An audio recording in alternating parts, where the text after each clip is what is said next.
15th of March 2021, half an hour after the US cash close. Piotr here, this Liteforex Global YouTube channel, and we are going to go through few instruments. Alright, let's start with the Nasdaq. So we have the daily close, both the weekly open, so we just started to the upside when it comes to the Monday. Now the thing is that it could be one-to-one. In that case we might see the break of 13,300 with the move up towards 13,500. Let's place few lines to try to confirm what we are talking about here. Riley,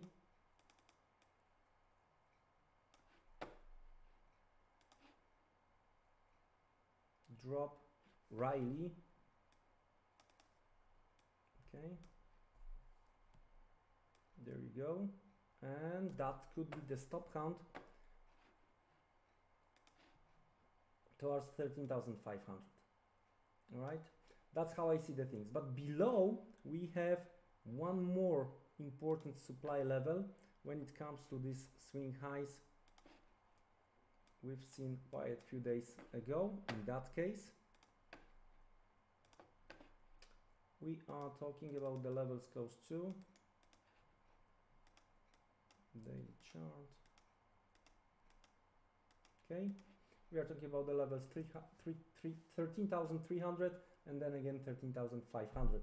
So that's how I see the possible supply when it comes to the Nasdaq. Right, we shouldn't forget about the FOMC upcoming Friday.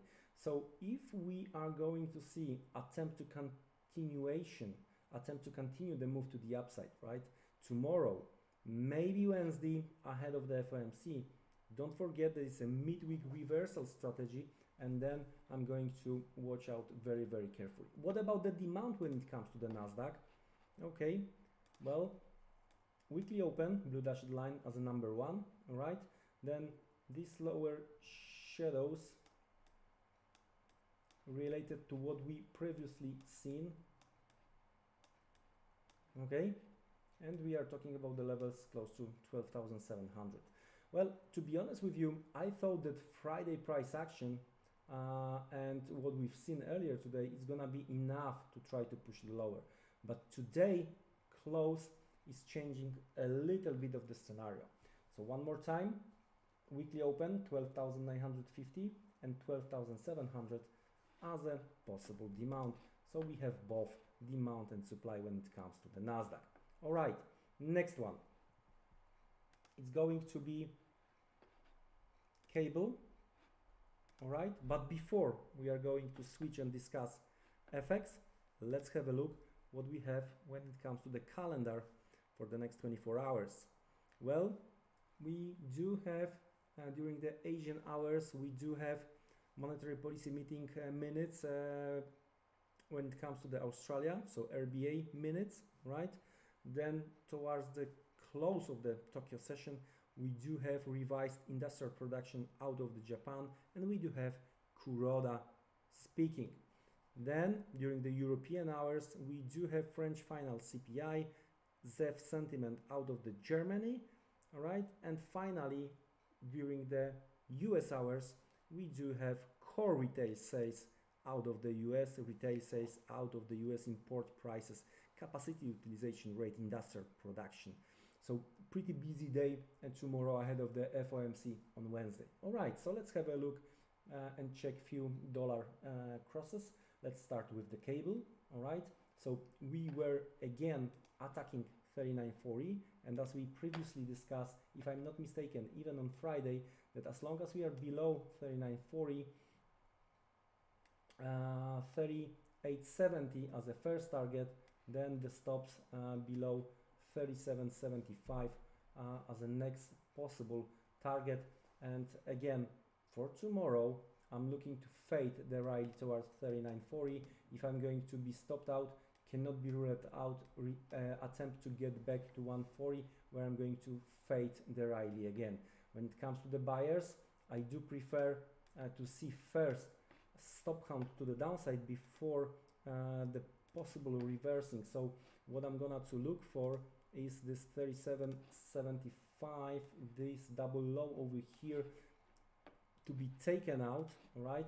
So what I'm gonna to look for, the market is trying to go lower, even on a smaller time frame with the reversal, right? So that could be attempt to move higher and retest the weekly open 39.15. So supply 39.40 and 140. Demand, if seen the price action we discussed a second ago, around 37.75, no doubt about it. All right, the next one I want to discuss is dollar yen.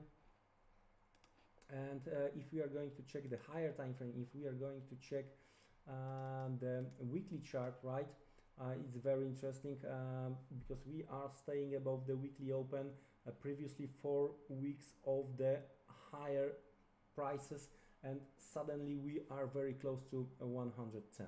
So where from here, as long as we are above weekly open around 109, and as long as we are above the high we've seen 2 weeks ago around 108.50, so that's the possible demand zone I see for the dollar yen.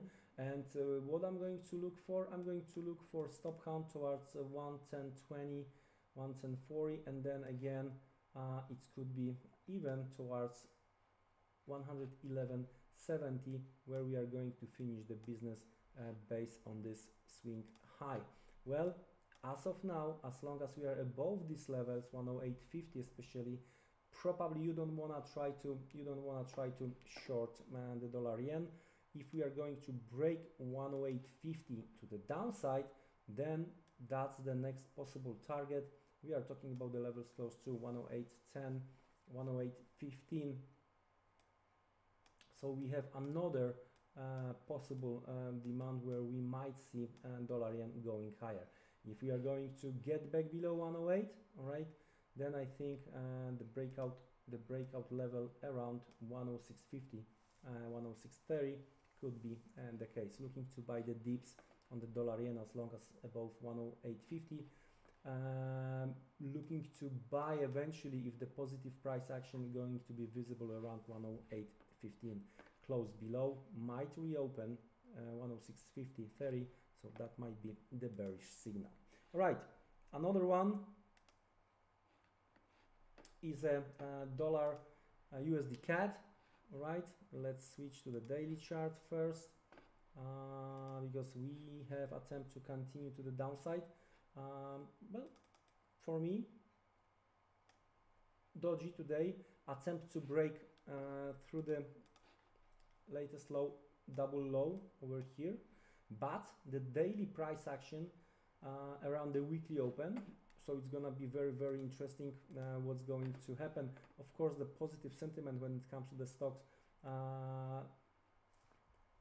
is supporting the commodity currencies, but watch out carefully the current level, especially that's something we already discussed some time ago, because that's the very important levels we are testing right now, which we've seen previously on daily chart, the reversal eventually.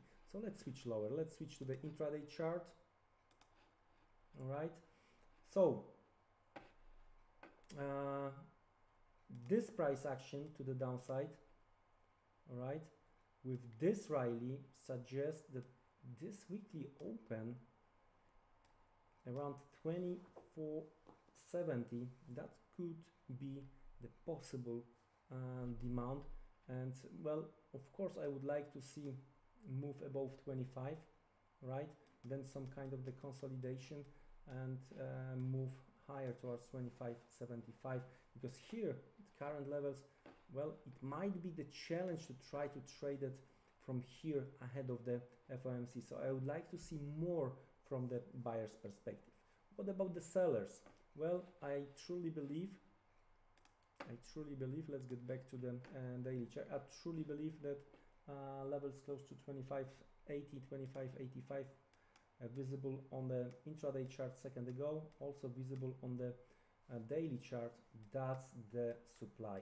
So looking to buy with the positive price action around 25, with the target around 25.70, 25.80, and looking for a fade 25.80. But if we are going to get the close above, then the move higher towards 27.50 could be back again. Guys, with that being said, don't be trapped overnight, don't be trapped during the European hours. It was my pleasure to prepare this update for you. Have a great Tokyo session. Take care and goodbye.